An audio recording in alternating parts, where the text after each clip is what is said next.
നമസ്കാരം. വീണ്ടും ഒരു കർക്കിടക മാസം കൂടി എത്തി. കർക്കിടക മാസം രാമായണ കാലം കൂടിയാണ്. ഈ കാലത്ത് രാമായണം നാം കൂടുതൽ അടുത്തറിയേണ്ട സമയം കൂടിയാണ്. രാമായണത്തിന്റെ പ്രാധാന്യവും നമ്മുടെ ജീവിതത്തിൽ രാമായണം എത്രത്തോളം സ്വാധീനം ചെലുത്തുമെന്നും നാം രാമായണത്തെ എങ്ങനെ ഉൾക്കൊള്ളണമെന്നും ഒക്കെ നമ്മോട് സംസാരിക്കാൻ വേണ്ടി പ്രമുഖ ആധ്യാത്മിക ആചാര്യ പ്രൊഫസർ സരിത അയ്യർ ഇപ്പോൾ നമ്മുടെ കൂടെയുണ്ട്. നമസ്കാരം ചേച്ചി. നമസ്തേ ചേച്ചി, രാമായണ മാസം വരുവാണല്ലോ. ചേച്ചിക്ക് എന്താണ് ഈ സമയത്ത് ഭക്തരോട് പറയാനുള്ളത്?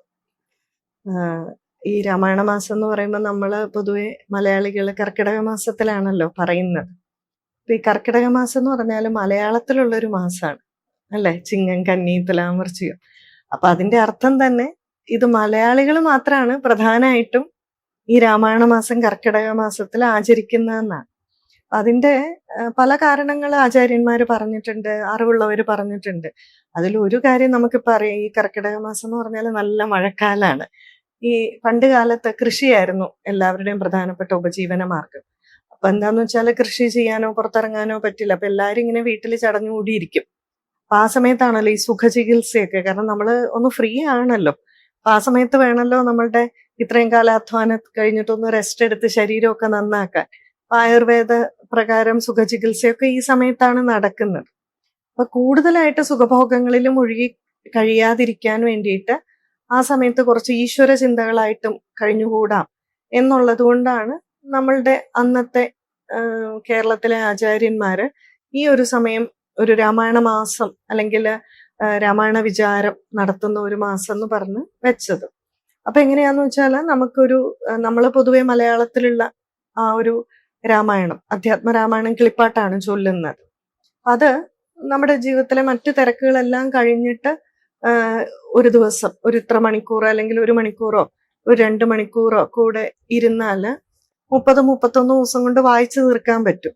അപ്പൊ നമ്മള് ശ്രീമദ് ഭാഗവതത്തിൽ 18,000 ശ്ലോകങ്ങളാണ് ഉള്ളത്. അപ്പൊ അത് രാവിലെ തൊട്ട് വൈകുന്നേരം വരെ ഇരുന്നാല് 7 ദിവസം കൊണ്ട് സപ്താഹമായിട്ട് വായിക്കുന്നുണ്ട്. അപ്പൊ അത്രയ്ക്കൊന്നും ശ്ലോകങ്ങളില്ല അധ്യാത്മരാമായണം കിളിപ്പാട്ടില്. അങ്ങനെയാവുമ്പോൾ നമുക്ക് ആ ഒരു മാസം കൊണ്ട് ഇതൊന്ന് വായിച്ചു തീർക്കാമെന്നുള്ളതാണ്. പക്ഷെ എനിക്ക് പറയാനുള്ളത്, ഞാൻ ഇതിനു മുമ്പും പല വേദികളിൽ പറഞ്ഞിട്ടുണ്ട്, നമ്മൾ രാമായണം വായിക്കുക എന്ന് പറഞ്ഞാൽ അതിൻ്റെ അകത്തെ ആശയത്തെ ഉൾക്കൊള്ളുക എന്നുള്ളതാണ്. അപ്പൊ ആ രാമായണം വായിക്കുമ്പോൾ അതിൻ്റെ അകത്ത് ആശയത്തെ ഉൾക്കൊള്ളുക, അതിനുശേഷം ജീവിതത്തിൽ പകർത്തുക. രാമായണ പാരായണം എന്ന് പറഞ്ഞാൽ അതാണ് ശരിക്കും ഉദ്ദേശിക്കുന്നത്. അല്ലാതെ നമ്മൾ ഒരറ്റം തൊട്ട് മറ്റേ അറ്റം വരെ വായിച്ചു തീർക്കുന്നു എന്നുള്ളത് കൊണ്ട് കാര്യമില്ല. അപ്പൊ ഓരോ ആശയത്തെയും ജീവിതത്തിൽ പകർത്തുക, അതാണ് നമ്മൾ ശരിക്കും പ്രധാനമായിട്ടും രാമായണ മാസത്തിൽ ചെയ്യേണ്ടത്. അത് ഈ രാമായണ മാസത്തിൽ തന്നെ ചെയ്യണം എന്നല്ല ഞാൻ പറഞ്ഞത്, എങ്കിലും നമ്മൾ അങ്ങനെ ഒരു ചിട്ട വെച്ചിരിക്കുന്നുണ്ട്. ചേച്ചി, രാമായണം കർക്കിടക മാസത്തിൽ മാത്രമാണോ വായിക്കാൻ പാടുള്ളൂ? അതോടെ അങ്ങനെ പറയുന്നുണ്ട്. അങ്ങനെയല്ല, തീർച്ചയായിട്ടും ഞാൻ മുമ്പ് പറഞ്ഞല്ലോ, ഈ ഒരു കാരണം കൊണ്ടാണ് നമ്മള് രാമായണ മാസത്തില് ആചരിക്കുന്നത്. പക്ഷെ അതിന്റെ ഒരു പ്രശ്നം എന്നാ വെച്ചാല്, പലർക്കും ഇന്നത്തെ തിരക്ക് പിടിച്ച ജീവിതത്തില് നമുക്ക് ഈ 30 ദിവസം കൊണ്ട് വായിച്ചു തീർക്കാൻ പറ്റത്തില്ല. അപ്പൊ നമ്മൾ ഈ വെപ്രാളപ്പെട്ട് അങ്ങ് വായിച്ചു തീർക്കും. അപ്പം ആശയത്തിലൊന്നും ശ്രദ്ധ കാണത്തില്ല. വേഗം പദ്യം കൂടെയല്ലേ നമ്മൾ അങ്ങനെ ഓടിച്ചിട്ട് വായിക്കും. അപ്പൊ അതുകൊണ്ട് അതിൽ ഭേദം നമ്മൾ എന്ത് ചെയ്യുന്നതും വൃത്തിയായിട്ട് അങ്ങ് ചെയ്യാന്നുള്ള രീതിയിൽ നോക്കുവാണെങ്കിൽ എല്ലാ മാസവും എല്ലാ ദിവസവും നമുക്ക് പറ്റുന്ന 1 പേജ് അല്ലെ 2 പേജ് അത് മനസ്സിരുത്തി ശ്രദ്ധയോടുകൂടി വായിച്ചാൽ നമുക്ക് രാമായണം ഉള്ളിൽ കയറും, ആശയങ്ങൾ ഉള്ളിൽ കയറും. അപ്പൊ അതുകൊണ്ട് തന്നെ ഇങ്ങനെ ഈ ഒരു മാസം മാത്രമേ. പക്ഷെ ഈ മുമ്പ് പറഞ്ഞ പോലെ വേറൊരു പ്രശ്നവും കൂടെ വരുന്നുണ്ട്. നമ്മള് മറ്റേതാണെങ്കിൽ എല്ലാ ഗ്രന്ഥവും ഇടയ്ക്കിടയ്ക്കെടുത്ത് വായിച്ചു നോക്കുമായിരുന്നു. ഇതിപ്പോ കർക്കിടക മാസത്തിലല്ലാതെ പിന്നെ ഒരിക്കലും നമ്മൾ രാമായണം തുറക്കില്ല എന്നുള്ള ഒരു അവസ്ഥയും കൂടെ വന്നിരിക്കുകയാണ്. അപ്പൊ അതുകൊണ്ട് എല്ലാ കാലവും എപ്പോ വേണമെങ്കിലും ചൊല്ലാം. ചേച്ചി, രാമായണം എഴുതിയിരിക്കുന്ന ശ്ലോക രൂപത്തിലാണല്ലോ. അപ്പൊ ആളുകൾക്ക് പൊതുവെ ഗദ്യരൂപത്തിന് അപേക്ഷിച്ച് ശ്ലോകം വായിച്ച് മനസ്സിലാക്കാൻ എല്ലാവർക്കും സാധിച്ചൊന്നും വരില്ല. അപ്പൊ അങ്ങനെയുള്ളവർ എന്താ ചെയ്യുക?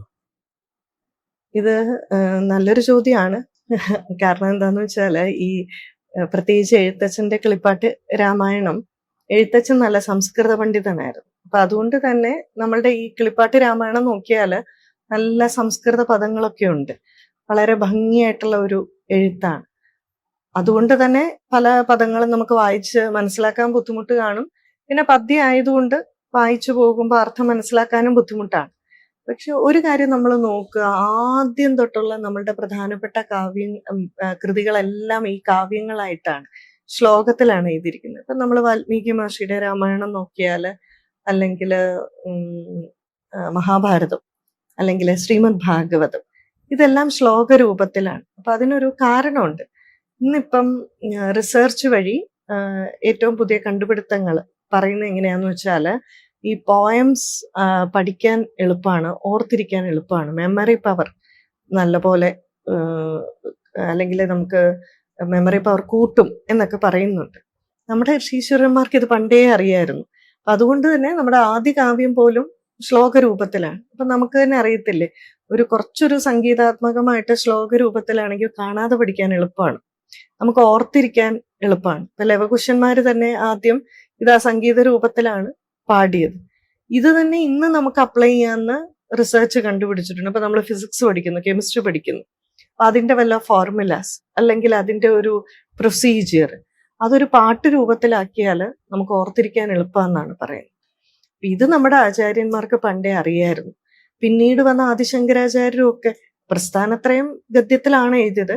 പക്ഷെ ആചാര്യർ എത്ര സ്തോത്രകൃതികൾ രചിച്ചിട്ടുണ്ട്, അതെല്ലാം ആ ശ്ലോക രൂപത്തിലായതുകൊണ്ട് നമുക്ക് ഓർത്തിരിക്കാൻ എളുപ്പമാണ്, പഠിക്കാൻ എളുപ്പമാണ്. പഠിച്ചു കഴിഞ്ഞാൽ, കാണാതെ പഠിച്ചു കഴിഞ്ഞാൽ പിന്നെ നമ്മൾ ഇടയ്ക്കിടയ്ക്ക് ചൊല്ലും, ഇടയ്ക്കിടയ്ക്ക് ചൊല്ലുമ്പോൾ അതിന്റെ അർത്ഥം ചിന്തിക്കും, പിന്നെ അതിന്റെ ആശയം നമ്മുടെ ഉള്ളിലേക്ക് കയറും.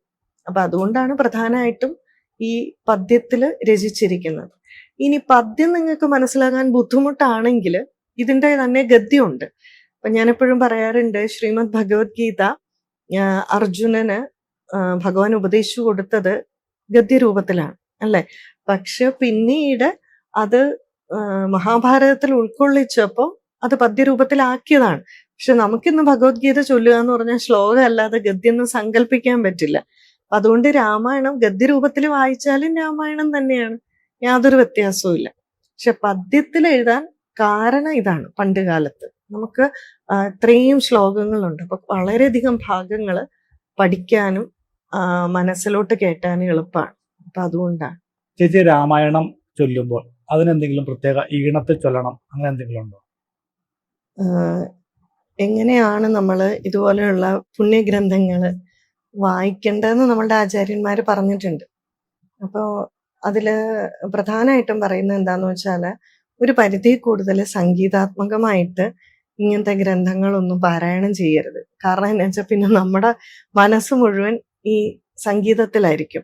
അല്ലെങ്കിൽ അതിൽ ഇന്ന രാഗത്തിൽ പാടണം, വളരെയധികം വലിച്ചു നീട്ടി അങ്ങനെയൊന്നും പാടരുതെന്നാണ് പറഞ്ഞിരിക്കുന്നത്. കാരണം പിന്നെ നമ്മളുടെ ശ്രുതി കറക്റ്റാണോ, എവിടെയെങ്കിലും വെള്ളി വീഴുന്നുണ്ടോ, അങ്ങനെയൊക്കെ ഉള്ളതിൽ ശ്രദ്ധ പോവും. അപ്പൊ പറഞ്ഞിരിക്കുന്നത് ഒരു പരിധി കൂടുതൽ സംഗീതാത്മകമാകരുത്, പക്ഷെ മിതമായിട്ടാകാം. ഇപ്പൊ ഞാൻ മുമ്പ് പറഞ്ഞതുമായിട്ട് അനുബന്ധിച്ച് പറഞ്ഞാല്, നമ്മളിപ്പോ വേദം എടുത്താല് ഋഗ്വേദവും യജുർവേദവും ഉണ്ട്, പക്ഷെ അതിന്റെ കൂടെ സാമവേദം ഉണ്ട്. അപ്പൊ വേദം പോലും സംഗീതാത്മകമായിട്ട് ചൊല്ലുന്നതാണ് സാമവേദം. പക്ഷെ അത് ചൊല്ലുമ്പോൾ പോലും ഒരു പരിധി കൂടുതൽ അതിന് വളരെയധികം ഇങ്ങനെ നീട്ടലും കുറുക്കലോ സംഗീതാത്മകോ പ്രത്യേക ഒരു രാഗത്തിലോ അങ്ങനെയൊന്നും ചൊല്ലണം എന്നില്ല. ഏതെങ്കിലും ഒരു മനോഹരമായിട്ടുള്ള ഒരു രാഗത്തിൽ ചൊല്ലാം, പക്ഷെ വളരെയധികം സംഗീതത്തിന് പ്രാധാന്യം കൊടുക്കാതിരിക്കുന്നതാണ് നല്ലത്.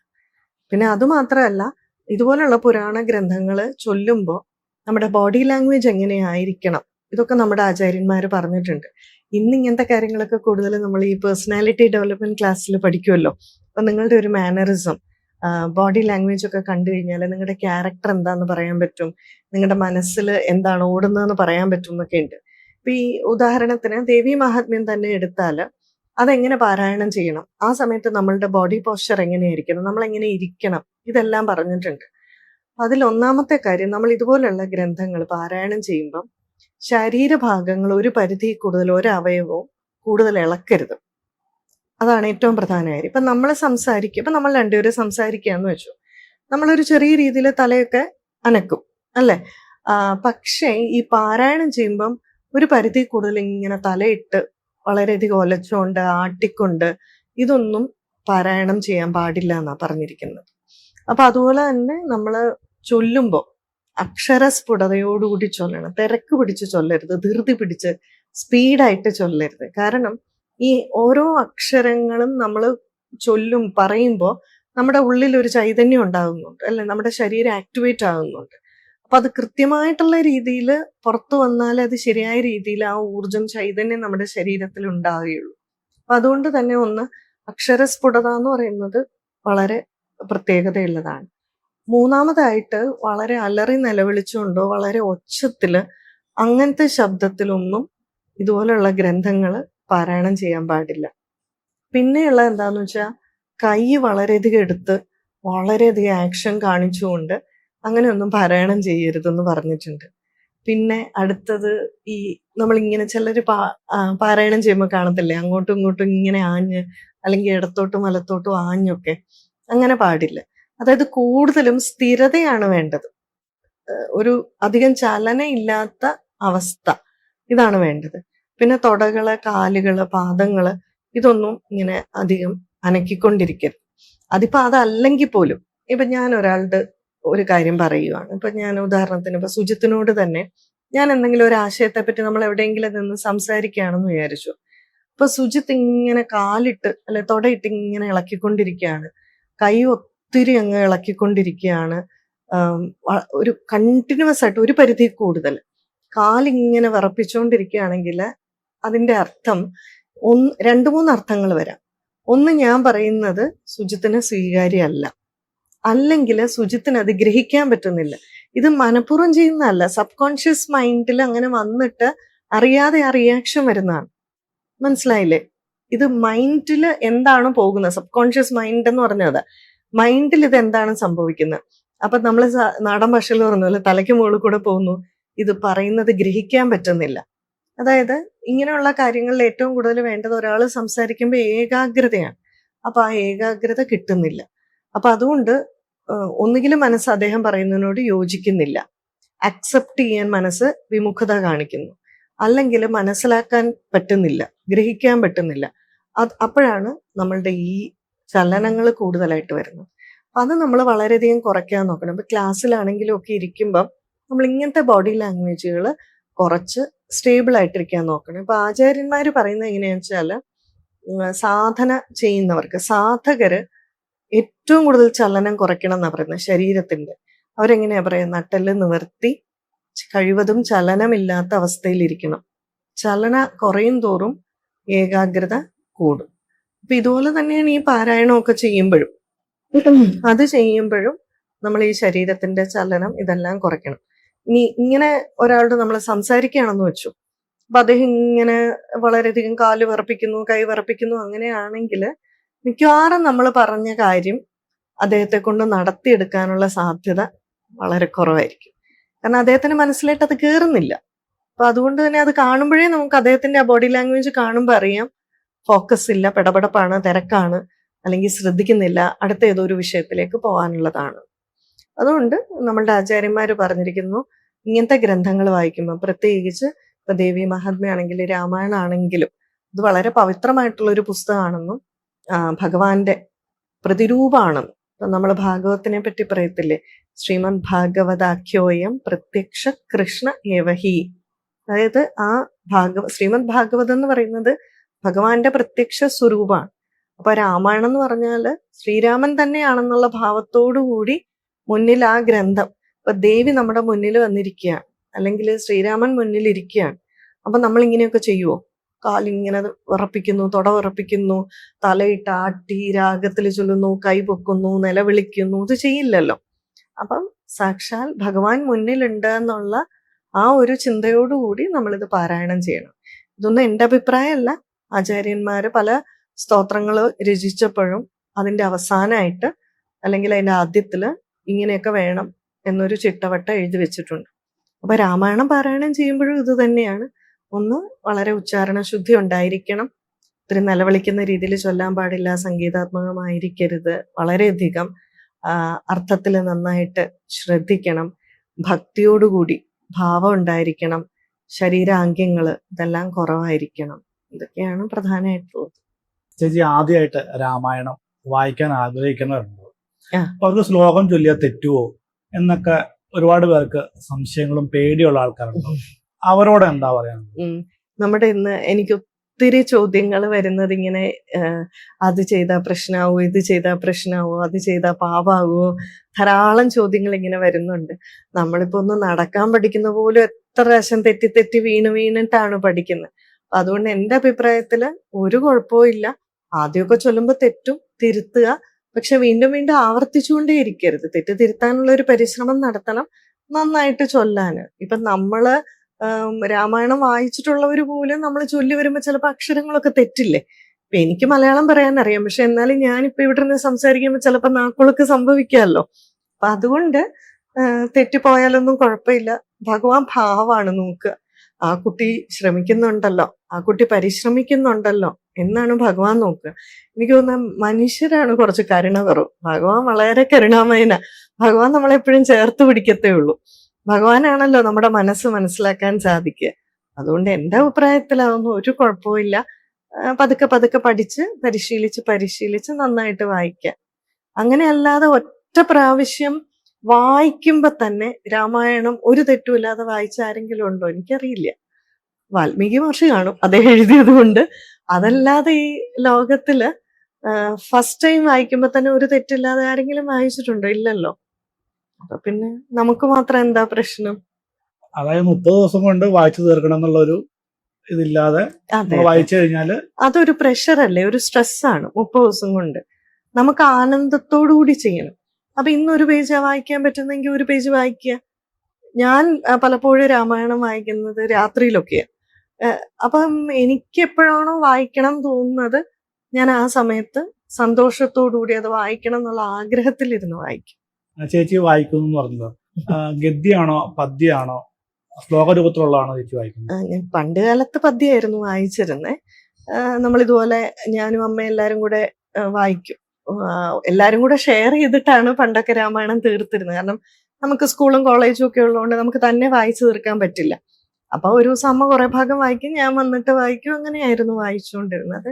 ഇപ്പൊ ഞാൻ ഗദ്യം മാത്രമേ വായിക്കാറുള്ളൂ. എനിക്ക് പ്രത്യേകിച്ച് എനിക്ക് വാൽമീകി രാമായണം പിന്നെയും വായിക്കാൻ ഒത്തിരി ഇഷ്ടമാണ്. മിക്കവാറും രാത്രിയാണ് ഒരു 1-2 അധ്യായം. വാൽമീകി രാമായണത്തിലാണെങ്കിൽ അധ്യായങ്ങൾ വളരെ ചെറുതാ. അതിന്റെ മലയാളം ട്രാൻസ്ലേഷൻ ഉണ്ട്. 1-2 അധ്യായം വായിക്കാന്നും പറഞ്ഞ് ഞാൻ ഇരിക്കും രാത്രി. പക്ഷെ അതങ്ങനെ അങ്ങ് പോകും. കാരണം അത്ര മാത്രം നമുക്ക് എന്താ പറയാ, അത്ര ഇൻട്രസ്റ്റിംഗ് ആണ് വാൽമീകി രാമായണം.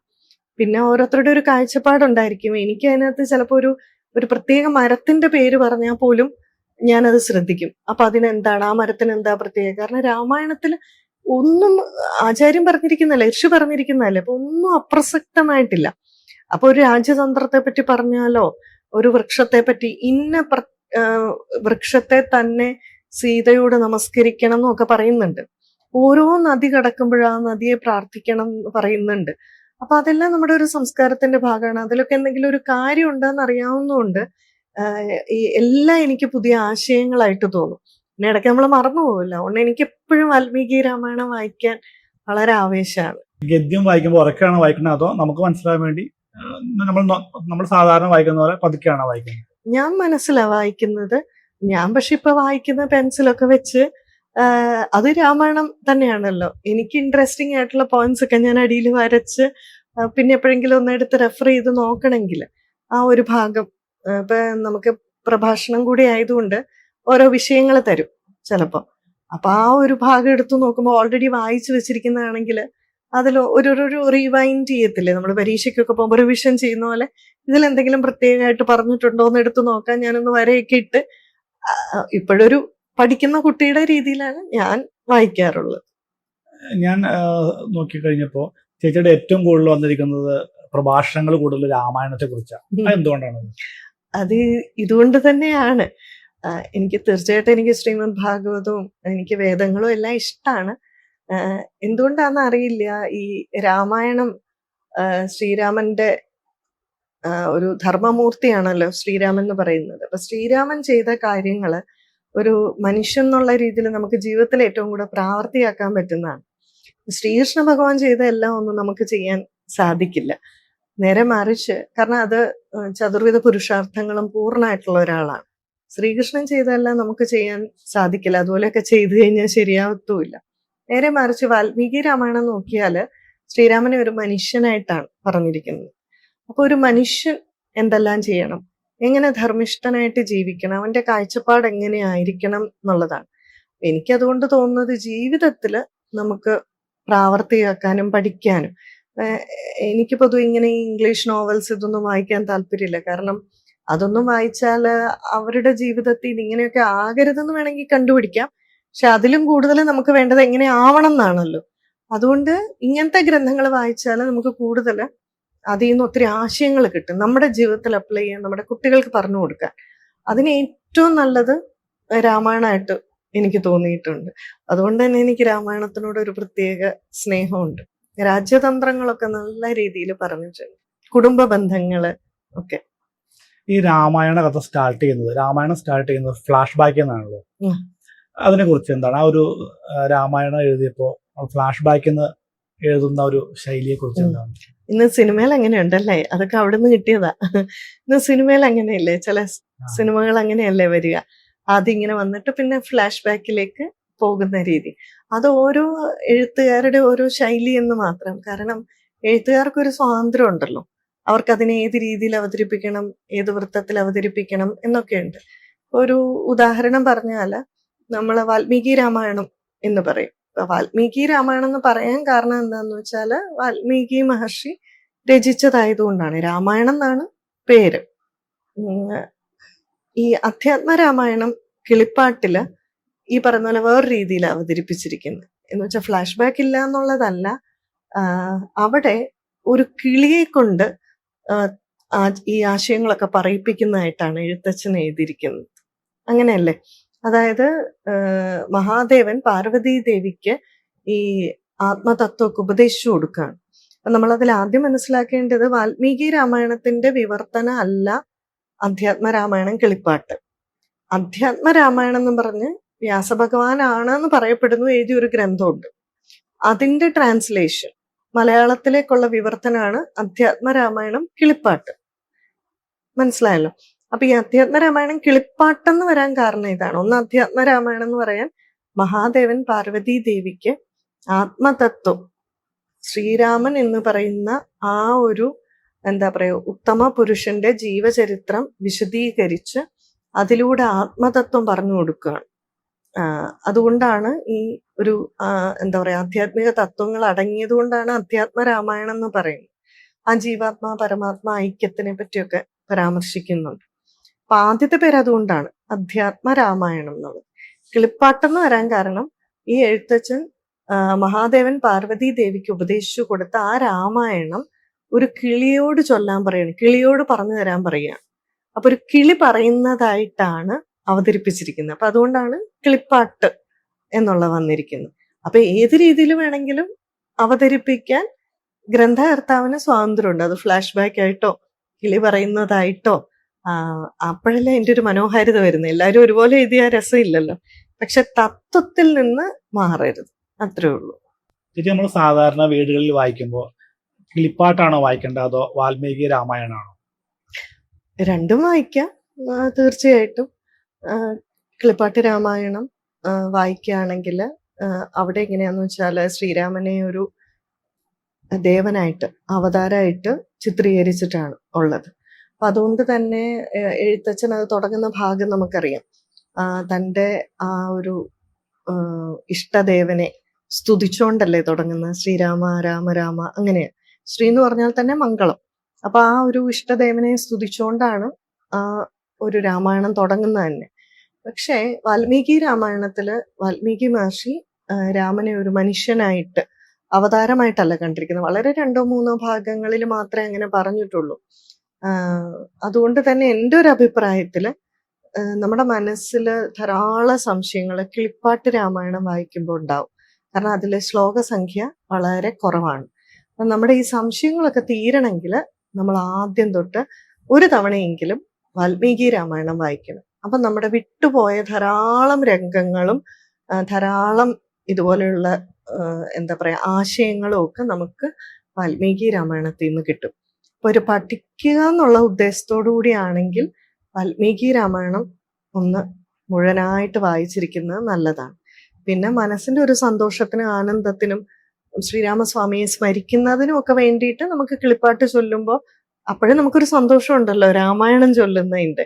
അതിനൊരു കുഴപ്പമില്ല, തീർച്ചയായിട്ടും ചൊല്ലാം. ചേച്ചി അതുപോലെ ഈ രാമായണ പാരായണം അല്ലാതെ ഈ കർക്കിടക മാസത്തിൽ എന്തൊക്കെയാ ചെയ്യണ്ടേ?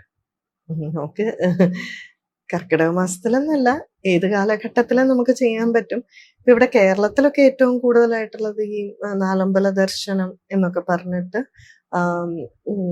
ശ്രീരാമ ലക്ഷ്മണ ഭരത ശത്രുഘ്നന്മാരുടെ ക്ഷേത്രങ്ങളൊക്കെ സന്ദർശിക്കുക. അതൊക്കെ നല്ല കാര്യമാണ്. കാരണം എന്ത് കാര്യങ്ങളും നമ്മളിൽ ഈശ്വര സ്മരണ ഉണ്ടാക്കുന്നതാണെങ്കിൽ നല്ലതാണ്. അപ്പൊ അത് പ്രധാനമായിട്ടും ഈ ഒരു കാലഘട്ടത്തിൽ നമ്മൾ തീർത്ഥസ്ഥലങ്ങളൊക്കെ സന്ദർശിച്ചാൽ ഒത്തിരി നല്ലതാണ്. മഴക്കാലമാണ്, പുറത്തിറങ്ങി പോകാനൊക്കെ കുറച്ച് ബുദ്ധിമുട്ടുണ്ട്. എങ്കിലും നമ്മളുടെ ഈ ക്ഷേത്ര സന്ദർശനത്തിന് ചില പ്രത്യേകതകളുണ്ട്. കാരണം ഏറ്റവും നല്ല ചൈതന്യം, പോസിറ്റീവ് ഊർജം എന്നൊക്കെ നമ്മൾ പറയുമല്ലോ, ഉള്ള സ്ഥലങ്ങളാണ് ഈ ക്ഷേത്രങ്ങൾ. അപ്പൊ അതുകൊണ്ട് തന്നെ അവിടെ കൂടുതൽ നമ്മൾ സമയം ചെലവഴിച്ചാൽ ആ ഒരു പോസിറ്റീവ് ഊർജ്ജമായിരിക്കും നമ്മുടെ ശരീരത്തിലേക്ക് പ്രവേശിക്കുക. ഞാനെപ്പോഴും പറയുന്ന പോലെ പ്ലഗ് പോയിന്റ് എല്ലായിടത്തും ഒരേ പവർ അല്ലല്ലോ ഉള്ളത്. മിക്സിക്കും ഇതിനൊക്കെ കൂടുതൽ വേണം. അപ്പൊ പ്ലഗ് പോയിന്റിൽ അത് നമുക്ക് കൺട്രോൾ ചെയ്യാൻ സാധിക്കും. അപ്പൊ അതുപോലെ തന്നെ ഈ ഭാരതത്തില് ഏറ്റവും കൂടുതൽ ദൈവിക ഊർജമുള്ള തീർത്ഥസ്ഥലങ്ങൾ എന്ന് പറയും. ഈ തീർത്ഥസ്ഥലങ്ങള് 7 കാറ്റഗറി ആയിട്ടാണ് തിരിച്ചിരിക്കുന്നത്. അപ്പൊ ഈ സ്ഥലങ്ങളിൽ നമ്മൾ പോകുന്നതും അവിടെ ദർശനമൊക്കെ നടത്തുന്നത് വളരെ വിശേഷമാണ്. കാരണം ഏറ്റവും കൂടുതൽ ദൈവിക ചൈതന്യം അടങ്ങിയ സ്ഥലങ്ങളാണ്. അപ്പൊ അതിൽ ഒന്ന് പറയുന്നത്, ഈ സമയത്ത് നമുക്ക് അവിടെയൊക്കെ പോകാം. ഒന്ന് പറയുന്നത് സ്വയംഭൂ ആയിട്ടുള്ള ഭൂമികൾ, അല്ലെങ്കിൽ ജ്യോതിർലിംഗങ്ങൾ എന്ന് പറയും. സ്വയംഭൂ ആയിട്ടുള്ളതെന്ന് പറയുമ്പോൾ ഇപ്പൊ കൈലാസം ആണെങ്കിൽ അത് സ്വയംഭൂ ആയിട്ടുള്ളതാണ്. അത് അതുപോലെ തന്നെ ജ്യോതിർലിംഗങ്ങൾ ഇപ്പൊ ശ്രീരാമചന്ദ്ര സ്വാമി തന്നെ പ്രതിഷ്ഠിച്ചതാണ്. സ്വയംഭൂ എന്ന് പറഞ്ഞാല് തന്നെ ഉണ്ടായത് എന്ന് മാത്രമല്ല അർത്ഥമെന്ന് കാഞ്ചി കാമകോടി പീഠത്തിലെ മഹാപെരിവ പറയും. ആ തേജസ് അവിടെ ജ്വലിക്കുകയാണ് ഉണ്ടായത് തന്നെ. അപ്പൊ അങ്ങനെയുള്ള സ്ഥലങ്ങളൊക്കെ സന്ദർശിക്കുന്നത് ഈ സമയത്ത് വളരെ വിശേഷമെന്ന് പറയും. പിന്നെയുള്ളത് ഈ ബലിഭൂമികൾ. ബലിഭൂമി എന്ന് പറഞ്ഞാൽ വളരെ വലിയ യുദ്ധമൊക്കെ നടന്ന സ്ഥലങ്ങളിൽ ദൈവിക ഊർജം കൂടുതലായിരിക്കും. അതായത് ധർമ്മയുദ്ധം, ഇപ്പൊ കുരുക്ഷേത്രമൊക്കെ, കാരണം അവിടെ ഒരു ബലിയല്ലേ, ത്യാഗമല്ലേ നടന്നിരിക്കുന്നത്. അങ്ങനെയുള്ള സ്ഥലങ്ങള്. പിന്നെ വളരെ വലിയ ഇപ്പൊ ഹരിശ്ചന്ദ്രനെ പോലെയുള്ളവരുടെ അവരുടെയൊക്കെ ത്യാഗമൊക്കെ നമ്മൾ കേട്ടിട്ടുണ്ടല്ലോ. അങ്ങനെയുള്ള സ്ഥലങ്ങളിൽ ഈ ദൈവിക ഊർജം വളരെ കൂടുതലാന്ന് പറയും. പിന്നെയുള്ളത് യോഗഭൂമികൾ. യോഗഭൂമി എന്ന് പറഞ്ഞാൽ യോഗീശ്വരന്മാര് വസിക്കുന്ന സ്ഥലം, വളരെ വലിയ യോഗമാർഗങ്ങളൊക്കെ ഉപദേശിച്ചു കൊടുത്തിരിക്കുന്നത്. അപ്പൊ നമുക്ക് വേണമെങ്കിൽ പറയാം മഹാവതാർ ബാബാജി, അദ്ദേഹം ക്രിയായോഗമൊക്കെ ഉപദേശിച്ചു കൊടുക്കുന്നു. അങ്ങനെയുള്ള വലിയ വലിയ യോഗികൾ വസിക്കുന്ന സ്ഥലങ്ങൾ, ഇവിടെ ആ വസിച്ച സ്ഥലങ്ങൾ, അവിടെയെല്ലാം വളരെയധികം ദൈവിക ഊർജം കൂടുതലായിരിക്കും. പിന്നെ ഉള്ളത് തപോഭൂമികൾ ഉണ്ട്. തപോഭൂമികൾ എന്ന് പറഞ്ഞാൽ ഇതുപോലെയുള്ള ഋഷീശ്വരന്മാരൊക്കെ തപസ് ചെയ്ത സ്ഥലങ്ങൾ, അതും വളരെ വിശേഷപ്പെട്ടതാണ്, നമ്മൾ അവിടെയൊക്കെ പോകുന്നത്. പിന്നെയുള്ളതാണ് ദേവഭൂമി. അതായത് ദേവന്മാർ അവതരിച്ചത് അല്ലെങ്കിൽ ദേവന്മാർ വന്ന് തപസ് ചെയ്തത്. നമ്മൾ ദേവഭൂമി ഉത്തരാഖണ്ഡ് എന്നാണ് പറയുന്നത് തന്നെ. അപ്പൊ അങ്ങനെയുള്ള സ്ഥലങ്ങളും വളരെ വിശേഷപ്പെട്ടതാണ്. ഞാനിപ്പോ എത്ര എണ്ണം പറഞ്ഞു എന്ന് ഓർമ്മയില്ല. പിന്നെ പ്രയാഗകൾ എന്ന് പറഞ്ഞാൽ കോൺഫ്ലുവൻസ് ഓഫ് റിവേഴ്സ്, നദികൾ സംഗമിക്കുന്ന സ്ഥലങ്ങൾ. അപ്പൊ ഇങ്ങനെയുള്ള സ്ഥലങ്ങൾ വളരെ വിശേഷപ്പെട്ടതാണ്. യാഗഭൂമികൾ, വളരെ വലിയ യാഗങ്ങൾ നടന്നു. ഇപ്പൊ അയോധ്യ നമ്മൾ ഈ സമയത്ത് പോവാണ്, കർക്കിടക മാസത്തില്, ശ്രീരാമനുമായിട്ട് ബന്ധപ്പെട്ടതാണ്. അവിടെ അശ്വമേധയാഗം നടന്നതാണ്, പുത്രകാമേഷ്ടി യാഗം നടന്നതാണ്. ഇനി കേരളത്തിൽ തന്നെ യാഗഭൂമികൾ ധാരാളം ഉണ്ട്. ഇങ്ങനെയുള്ള സ്ഥലങ്ങളാണ് ഭാരതത്തില് വളരെ വിശേഷമായിട്ട് തീർത്ഥസ്ഥലങ്ങൾ എന്ന് പറയുന്നത്. അപ്പൊ അങ്ങനെയുള്ള സ്ഥലങ്ങളിലേക്കൊക്കെ സന്ദർശിക്കുക, ഇതൊക്കെ നമുക്ക് ഈ ഒരു സമയത്ത് ചെയ്യാൻ പറ്റുന്നതാണ്. ചേച്ചി, കർക്കിടക മാസത്തിലെ നാമജപത്തിന്റെ പ്രാധാന്യത്തെ കുറിച്ചൊന്ന് പറയാമോ? നാമം എപ്പോഴും ജപിക്കണം, കർക്കിടകത്തിൽ എത്രത്തോളം ഇമ്പോർട്ടൻസ് കൂടുതലുണ്ട്? നമുക്ക് കൂടുതലുണ്ടെന്ന് പറയാൻ പറ്റില്ല. കാരണം എല്ലാ സമയവും എല്ലാ കാലഘട്ടത്തിലും അല്ലെങ്കിൽ നമ്മുടെ എല്ലാ അവസ്ഥയിലും ചൊല്ലേണ്ടതാണ് നാമം. പക്ഷെ അതിൽ തന്നെ ഈ രാമമന്ത്രത്തിന് ധാരാളം പ്രത്യേകതകളുണ്ട്. നമുക്കറിയാം മഹാദേവന്റെ ഏറ്റവും പ്രധാനപ്പെട്ട മന്ത്രം എന്ന് പറയുന്നത് ഓം നമ ശിവായയാണ്. മഹാവിഷ്ണുവിന്റെ ഓം നമോ നാരായണായാണ്. അപ്പൊ ആ മഹാവിഷ്ണുവിന്റെ ഏറ്റവും പ്രധാനപ്പെട്ട മന്ത്രം ഓം നമോ നാരായണായ ആയാല് അതിന്റെ ജീവൻ എന്ന് പറയുന്ന രാ എന്നുള്ള അക്ഷരാണ്. ആ രാ മാറ്റിക്കഴിഞ്ഞാൽ ഓം നമോ നായനായ എന്നാവും. എനിക്ക് പോകാൻ ഒരു വഴിയില്ല എന്നാവും. അതുപോലെ മഹാദേവന്റെ ഏറ്റവും പ്രധാനപ്പെട്ട മന്ത്രം ഓം നമ ശിവായാണ്. അതിന്റെ ജീവൻ എന്ന് പറയുന്ന മാ എന്നുള്ള അക്ഷരാണ്. അത് മാറ്റിക്കഴിഞ്ഞാൽ ഓം ന ശിവായ, എനിക്ക് സൗഖ്യമൊന്നും വേണ്ട എന്നാവും. അപ്പൊ ഈ രണ്ട് മന്ത്രങ്ങളുടെയും ജീവൻ എടുത്താണ് വസിഷ്ഠ മഹർഷി ദശരഥ മഹാരാജാവിന്റെ മൂത്ത പുത്രൻ ഇട്ടത്. അപ്പൊ അതുകൊണ്ട് തന്നെ ആ ഒരു ശൈവ ചൈതന്യവും വൈഷ്ണവ ചൈതന്യവും എല്ലാം അടങ്ങിയതാണ് ഈ രാമമന്ത്രം. കലികാലത്തില് ഏതവസ്ഥയിലും, ശുദ്ധമായ അവസ്ഥയിലോ അശുദ്ധമായിട്ടുള്ള അവസ്ഥയിലോ ഏത് സമയവും നമുക്ക് അതുകൊണ്ട് ചൊല്ലാൻ പറ്റുന്ന മന്ത്രമാണ്, നാമാണ്. പിന്നെ ഈ നാമത്തിന്റെ ഒരു പ്രത്യേകത എന്താന്ന് വെച്ചാൽ വളരെ ചെറുതാണ്, 2 അക്ഷരമേ ഉള്ളൂ. അപ്പൊ എവിടെ പോയാലും നമുക്ക് ചൊല്ലാം. ഇപ്പൊ നമ്മൾ കുറച്ച് വലിയൊരു നാമമൊക്കെയാണ് പറയുന്നതെങ്കിൽ ആരെങ്കിലും വന്ന് നമ്മളോട് എന്തെങ്കിലും ചോദിക്കാൻ വന്നാൽ പകുതിയിൽ വെച്ച് നിർത്തേണ്ടി വരുമോ എന്നൊക്കെ ഉണ്ട്. അപ്പൊ ഒരു ബസ്സിൽ കയറി കണ്ടക്ടർ ടിക്കറ്റ് ചോദിച്ചാൽ പോലും നമുക്ക് രാമ എന്ന് പറഞ്ഞ് പൂർത്തിയാക്കിയിട്ട് നമുക്ക് ചെയ്യാൻ പറ്റും. അപ്പൊ ഏതവസ്ഥയിലും ഏത് കാലഘട്ടത്തിലും നമുക്ക് എപ്പോഴും ചൊല്ലിക്കൊണ്ടിരിക്കാൻ പറ്റുന്ന, പ്രത്യേകിച്ച് കലികാലത്തിന്റെ ഒരു മന്ത്രം, ഔഷധം എന്നുള്ള രീതിയിൽ നമുക്ക് ഈ രാമമന്ത്രത്തിനെ സ്വീകരിക്കാൻ പറ്റും ശരിക്കും. അപ്പൊ അതുകൊണ്ട് ഈ രാമായണ മാസത്തിൽ നമുക്ക് രാമായണം പാരായണം ചെയ്യാം.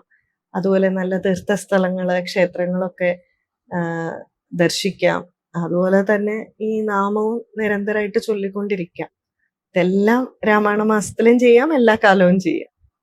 അപ്പോൾ ഈ രാമായണ മാസം എല്ലാവരും രാമനാമം ജപിക്കാനും രാമായണം പാരായണം ചെയ്യാനൊക്കെ എല്ലാവർക്കും സാധിക്കട്ടെ. ഈ രാമായണ മാസത്തിൽ, കർക്കിടക മാസത്തിൽ രാമായണത്തിന്റെ പ്രാധാന്യം പ്രേക്ഷകരുമായി പങ്കുവച്ച ചേച്ചിക്ക് നമസ്കാരം. നമസ്കാരം. നന്ദി.